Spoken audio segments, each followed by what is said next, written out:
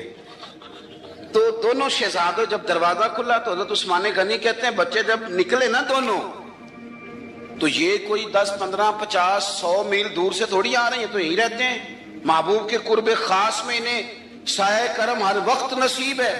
لیکن نبی کریم علیہ السلام کا جو والہانہ پن ہے، جو ان کے ساتھ حضور کا رشتہ محبت ہے، جیسے ہی دونوں شہزادے آئے حضرت عثمان غنی فرماتے ہیں محبوب نے مقدس گھٹنے زمین پہ رکھ دیے اور دونوں بازو کھول دیے. ایک شہزادہ اس سینے سے لگ گیا اس کندھے سے، ایک اس کندھے سے لگ گیا.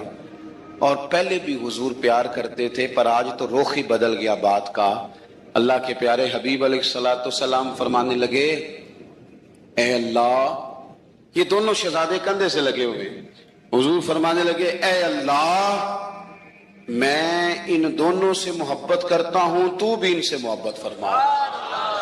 اور کہا اے اللہ جو جو میرے حسن حسین سے محبت کرے تو ان سب سے محبت فرما، تو ان سب سے پیار کر جو میرے حسنین سے پیار کرے. اللہ کے پیارے محبوب علیہ السلام کی محبت جب حضور کو، بھئی جس چیز کی طرف محبوب نے ایک دفعہ دیکھا ہے نا، وہ غار ثور میں حضور ایک دفعہ گئے ہیں، 3 دن قیام کیا ایک دفعہ گئے، تو ہمارا تو کئی بار جانے کو دل کرتا ہے. جہاں حضور تھوڑی دیر قیام فرمائیں اس جگہ سے پیار ہو جاتا ہے. اور جن شہزادوں سے حضور اس والہانہ انداز میں پیار کریں، ان کی محبت، ان کا پیار ہمارے دلوں میں ہونا چاہیے. ابن جوزی نے لکھا ہے سینکڑوں سال پہلے، آج کے کسی عالم کی بات بتاتا تو لوگ انکار کو، سینکڑوں سال کہتے ہیں بلخ میں قحط پڑ گیا، لوگ ہجرت کر کے سمرقند آ گئے، ایک سیدوں کا خاندان بھی آیا، ایک ایسی خاتون بھی آئی جس کے ساتھ 3 بیٹیاں تھی، بیٹا بھی کوئی نہیں، خامند فوت ہو گیا. مسجد کے ساتھ مہمان خانے بنے ہوتے تھے، وہاں اس نے بچوں کو ٹھہرایا اور نکلی سمرقند میں کہ کوئی آدمی مل جائے. تو وہ سیٹھ صاحب، چودھری صاحب کہنے لگے مجھے کیسے پتا چلے گا تو سید ہے، مجھے بتاؤ. کسی کو چوک میں کھڑا کر کے کہا جائے بتاؤ تو کون ہوتا ہے، اس شخص کا کیا اشر ہوتا ہے، کیا حال ہوتا ہے. کہا کیسے پتا چلے گا؟ تو سید زادی نے اپنا پلو کھولا اور اپنے آنسو دونوں آنکھوں سے صاف کیے تو کہنے لگی اللہ تیرا بھلا کرے، میں ثابت نہیں کر سکتی کہ میں حضور کا خاندان، میرے پاس کوئی دلیل نہیں، میں نہیں بتا سکتی. چل ٹھیک ہے، چلی گئی. کسی نے بتایا کہ یہاں ایک یہودی بھی رہتا ہے، وہ بڑا سخی ہے، یا آتش پرست ہے، یا پارسی ہے کافر غیر، سخی بڑا ہے.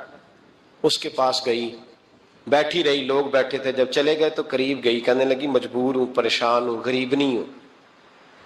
کہنے لگا بی بی تجھے کبھی دیکھا نہیں، سمرقند کی اتنی آبادی نہیں، میں سارے شہر، تو کون ہے؟ تو کہنے لگی تعارف نہ ہی پوچھے تو اچھا ہے. اس نے کہا چلو اگر پتہ چل جائے تو. کہنے لگی میں مسلمانوں کے نبی کی اولاد ہوں. مسلمانوں. اس نے کہا پیغمبر خدا کی اولاد. اٹھ کے کھڑا ہو گیا، بی بی کو ساتھ لیا، گھر گیا. کہنے لگا جو صاف ستھرا کمرہ ہے نا اسے پھر دھو ڈالو، ایک دفعہ پھر دھو ڈالو. کمرہ دھلایا، صاف کرایا. پھر کہنے لگا بی بی میرے برتن زیادہ صاف ستھرے نہیں، میں نئے نہ خرید کے لا دوں. پھر نئے برتن لایا. پھر اپنے بچوں سے کہنے لگا اونچا نہ بھولنا، یہ سیدہ فاطمہ کی شہزادیاں آئی، یہاں کوئی شخص اونچی بات نہ کرے. پھر کہنے لگا بی بی جو میرا بالکل طیب اور حلال رزق ہے نا، یہ اس میں سے لنگر ہے، لیکن چونکہ میں غیر مسلم ہوں، مجھے سلیقے نہیں آتے، جیسا تیسا بھی ہو نا اسے قبول کر لینا. خاتون کو کہنے لگا یہ گھر ہے، جب تک جی چاہے یہاں رہنا، اور دیکھنا ہو سکے تو رات اپنے نبی سے سفارش کرنا، میرا بھی کوئی مسئلہ، میری بھی کوئی قبولیت کہیں ہو جائے۔ وہ مسلمان کہلانے والا رات کو سویا، کہتے جنت سجی ہوئی ہے، لوگ جنت میں جا رہے ہیں، لائنیں لگی ہوئی ہیں، نبی پاک لوگوں کو جنت میں بھیج رہے ہیں۔ میں بھی دوڑ کے لائن میں لگ گیا، فرشتے نے میرا بازو پکڑا، کہا پیچھے ہٹ۔ تو میں دوڑ کے حضور کی بارگاہ میں گیا، میں حضور سارے جنت میں جا رہے ہیں، یہ مجھے نہیں جانے دیتا۔ تو نبی پاک نے فرمایا تو کون ہے؟ کہ یا رسول اللہ میں مسلمان ہوں۔ کہتے حضور مجھ سے فرمانے لگے کوئی دلیل ہے تیرے پاس؟ دلیل ہے کوئی تیرے پاس؟ میں چپ کر گیا۔ فرمایا میری بیٹی تیرے دروازے پر آ ہی گئی تھی تو دلیلیں پوچھنے لگ گیا تھا۔ میں جا دوڑ جا۔ سویرے آنکھ کھلی تو گلیوں میں ڈھونڈتا پھرتا ہے، تلاش کرتا پھرتا ہے، کونے کونے میں جاتا ہے وہ سادات کا گھرانہ کہاں گیا۔ ڈھونڈتے ڈھونڈتے اس غیر مسلم کے دروازے پہ جا کے پہچان لیا تو کہنے لگا خدا کا واسطہ جو تو نے نوکری کی ہے نا ان کی مجھ سے 11 گنا لے لے، یہ سادات کا گھر مجھے دے دے۔ تو کہنے لگا کل تو آتا تو شاید بات اور ہوتی، آج بات اور ہے۔ اس نے کہا مہربانی کر۔ کہا نہیں نہیں، کل تو آتا تو معاملہ اور تھا، آج معاملہ آج اور ہے، رنگ بدل گیا ہے، حالات تبدیل ہو گئے ہیں، اب تو دیکھ تاک کے آیا، جا دوڑ جا۔ کہنے لگا نہیں مہربانی کر دے دے، تو غیر مسلم میں تیرا کیا تعلق؟ کہنے لگا چپ کر، غیر مسلم میں کل تک تھا، کل سے سجدوں سے پیار کیا ہے تو میرے حالات سنور گئے ہیں۔ وہ جو نظارے تو نے رات خواب میں دیکھے ہیں میں نے جاگتی آنکھوں سے دیکھے ہیں، میں نے جاگتی آنکھوں سے۔ اور تو نے کسی مفتی پیر عالم کے ہاتھ پہ کلمہ پڑھا ہے، میں نے رات محمد عربی کے ہاتھ پہ کلمہ پڑھا ہے۔ نبی پاک نے فرمایا علی سے پیار کرنے والا مومن ہے، اور فرمایا بغض علی نفاق، اس کے سینے میں علی کا بغض ہو وہ منافق ہے، وہ منافق ہے۔ جس کو نبی پاک منافق کہے منافق ہے کہ نہیں؟ ذکر علی عبادہ، النظر الی وجہ علی عبادہ، فرمایا علی کا چہرہ دیکھنا بھی عبادت ہے اور ان کا ذکر کرتے رہنا بھی عبادت ہے۔ اسلام صرف اخلاقیات کا مذہب نہیں، اخلاق، مسلمان کا اخلاق یہ اس کا پھل ہے، یہ اس کا پتے ہیں، پھول ہیں۔ لیکن نبی پاک کی غلامی، حضور کی محبت، صحابہ اور اہل بیت کا احترام یہ ایمان کی جڑ ہے۔ جڑ مضبوط نہ ہو تو نہ پھول اگتے ہیں، نہ پھل آتے ہیں، نہ ٹہنیوں پر کوئی پتا آتا ہے۔ جڑ کا مضبوط ہونا بڑا ضروری ہے۔ ان محبتوں کا سینے میں اٹھنا، پہلا پہلو آج کے موضوع کا اس کو ذہن میں رکھیں، محبت کا جوش مارنا، محبت کا جوش مارنا، پیار کا بڑھنا، طبیعت میں ذوق پیدا ہونا، یہ ایمان کی علامت ہے۔ یعنی حضرت عمر کی بات سن کے دل کا ٹھنڈا ہونا ایمان کی علامت ہے، اور امام حسین کی بات سن کے طبیعت کا سکون میں آنا یہ ایمان کی علامت ہے۔ حضرت فاطمہ الزہرا کا ذکر ہو اور وجود کے رونگٹے کھڑے ہو جائیں، طبیعت پہ کیف طاری ہو جائے، سیدہ زینب کا تذکر آئے تو آنکھوں میں آنسو چھلک پڑے، یہ ایمان کی علامت ہے۔ انسان کے وجود پر اثر ہو۔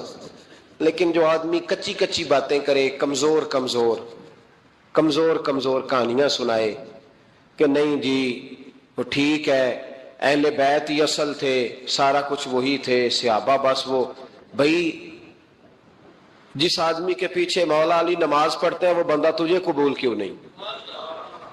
جس ابو بکر صدیق کے پیچھے وہ نمازیں پڑھتے ہیں تجھے کیوں نہیں قبول؟ جس عمر کے وہ مشیر بنتے ہیں تجھے کیوں نہیں حضرت عمر قبول؟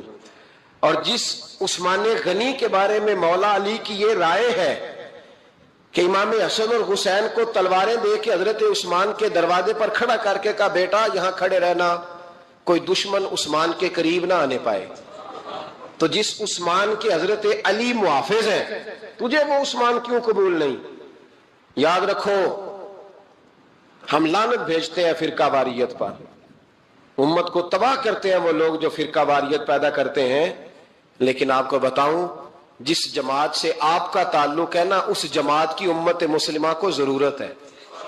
قیامت بھی 10 محرم کو ہی آئے گی, جمعے کا دن ہوگا. تو میں آج دل کو حاضر ناظر رکھ کے اپنی طبیعت کو حاضر پا کے باشعور آپ کو کہہ رہا ہوں, جاگ کے سننا خدا کا واسطہ.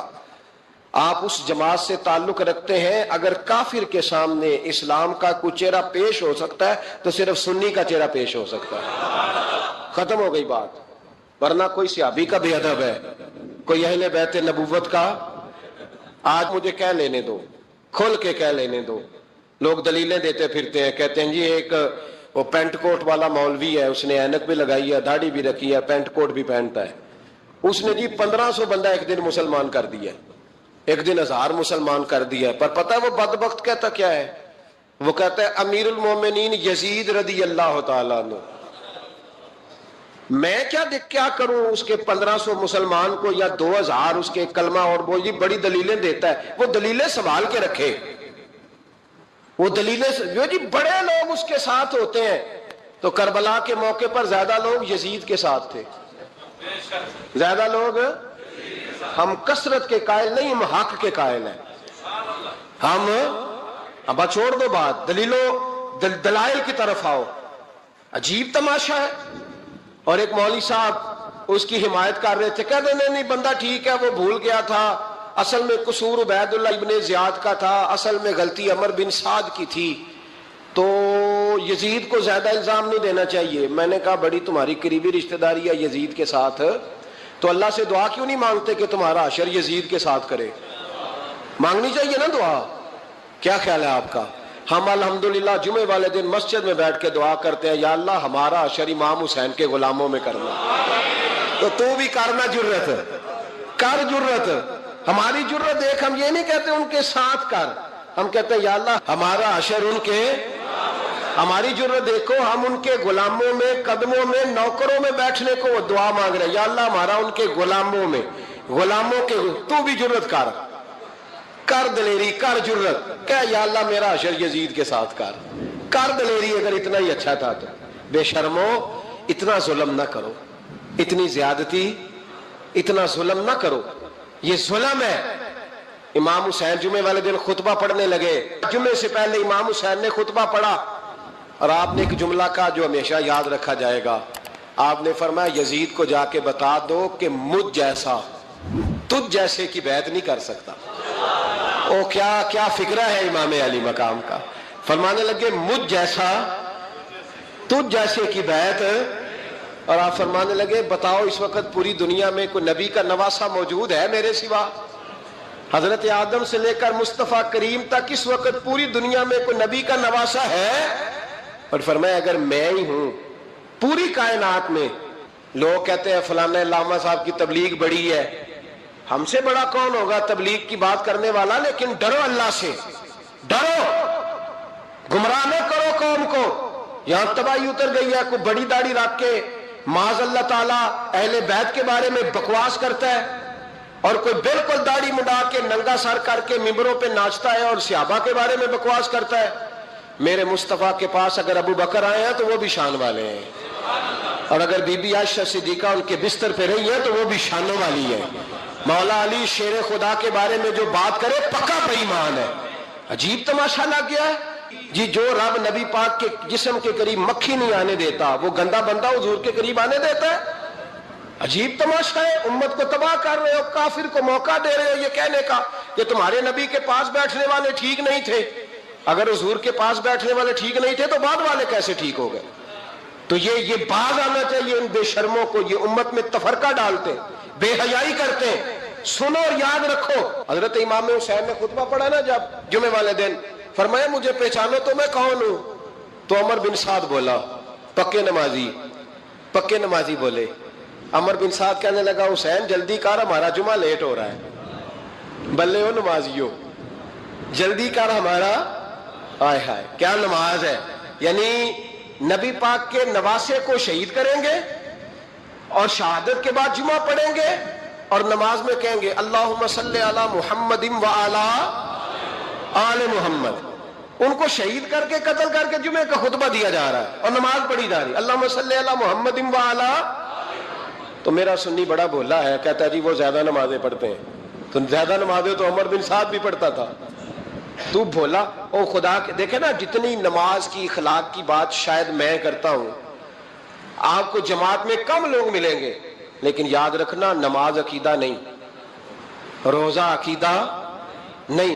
عقیدہ حسین ہے، عقیدہ حسن ہے، عقیدہ علی ہے، عقیدہ عثمان غنی ہے، عقیدہ عمر فاروق ہے. میں اس شخص کو کیا کروں؟ مجھے اس شخص کی کیا ضرورت ہے جو ممبر پہ بیٹھ کے کہتا ہے حسین ابن علی باغی تھے؟ وہ شخص، اس کی نماز روزہ حج زکات دیکھا جائے گا. آؤ قرآن مجید سورہ شورا آیت نمبر 23، گھر جا کے قرآن مجید کھولو، یہ والی آیتیں بھی پڑھا کرو، یہ والی بھی کھولا کرو. صحابہ جمع ہو کے نبی پاک کے پاس آئے، عرض کی یا رسول اللہ صلی اللہ علیہ وسلم آپ کے خرچے زیادہ ہیں، آمدن کا ذریعہ کوئی نہیں. جس طرح آج لوگ ہر پیر صاحب سے نہیں پوچھ رہے، علامہ صاحب سے، کہ آپ کام کوئی نہیں کرتے، کپڑے پھر بھی سفید پہنتے ہیں، کیا ذرائع آمدن ہے، پھر بھی آپ گاڑی میں گھومتے ہیں. ہمارا تو پروگرام تھا مولوی بھوکا مر جائے، پر اس کے پاس آتے ہیں تو یہ تازی چائے پلاتا ہے. کیا مطلب، کس طرح کا رویہ ہے؟ صحابہ کے بار وہ یہ نہیں سوچتے تھے آتے کام، وہ کہتے تھے آگے بڑھ کے حصہ ڈالے. وہ سارے آگے بڑھے، کہا یا رسول اللہ صلی اللہ علیہ وسلم اخراجات زیادہ ہیں، ذرائع آمدن بظاہر کوئی نہیں، نذرانوں پہ اعتراض نہ کیا کرو. نذرانہ دینا نبی پاک کی سنت ہے، نذرانہ قبول کر لینا نبی پاک کی، بولو، حضور کی سنت ہے. تو صحابہ جمع ہو کے آئے، ایک جگہ پہ میٹنگ کی، کہا تھوڑے سے پیسے ہر مہینے پیش کریں گے. تو حضور سے بات کون کرے گا پیسوں کی؟ کہا ہم نے نہیں کرنی، نبی پاک کے چچا جناب عباس کریں گے. حضرت عباس رضی اللہ تعالیٰ عنہ کے ذمہ لگایا گیا. جناب عباس آئے، حضرت عباس رضی اللہ تعالیٰ عنہ پیسے لے کے آئے، اور سیانے بندے تھے، انہوں نے بڑی سمجھداری والی، عقل مندی والی بات چھیڑی. یہ نہیں کہا کہ حضور ہم یہ نذرانہ دیں گے. کہنے لگے یا رسول اللہ ہمیں پتہ ہے آپ کی مذہبی مصروفیت اتنی ہے کہ آپ کو ٹائم نہیں ملتا کاروبار کرنے کا. اگر آپ کام کریں گے تو پھر آپ کس طرح کر کے دین کا کام ہو سکے گا. اور یا رسول اللہ آپ نے جو ہمارے لیے کیا ہے اس کا ہم بدلہ نہیں دے سکتے، ایک حرف کا بدلہ نہیں دے سکتے. حضور یہ تھوڑا سا نذرانہ ہر مہینے لایا کریں گے، قبول کر لیں. نبی پاک کے سامنے رکھا ہی تھا کہ اللہ کا قرآن بول پڑا، کا کل لا اسألکم علیہ اجرا، محبوب ان سے فرما دو کہ میں نے تمہارے لیے بڑی تکلیف سہی ہے، پر میں تم سے کوئی اجر نہیں مانگتا، تم سے کوئی اجر نہیں مانگتا. ہاں اگر تم نے کچھ کرنا ہے الا المودۃ فی القربى، تو میرے قریبیوں سے پیار کرتے رہنا، میری ختیجہ سے پیار کرنا، میری عائشہ کا ادب کرنا، میرے قریبیوں کا احترام کرنا. یا رسول اللہ ازواج تو گھر میں ہے ہی، قریبی کوئی اور بھی خاص ہے جس کا ادب کرنا ہے؟ تو نبی پاک نے فرمایا ہاں علی، فاطمہ، علی اور فاطمہ کی اولاد. فرمایا ان کا ادب کرتے رہنا، اس کا مطلب یہ ہوگا کہ تم نے میرے ساتھ بڑا ہی اچھا سلوک کیا ہے. کہا ان کا ادب کرنا، جناب علی، سیدہ فاطمہ، اور دونوں کی ان کا ادب کرنا فرائض دین، اہل بیت کا ادب کرنا فرائض. کچھ لوگ کہتے ہیں کچھ لوگ جی سید بن گئے، ہے نہیں، پر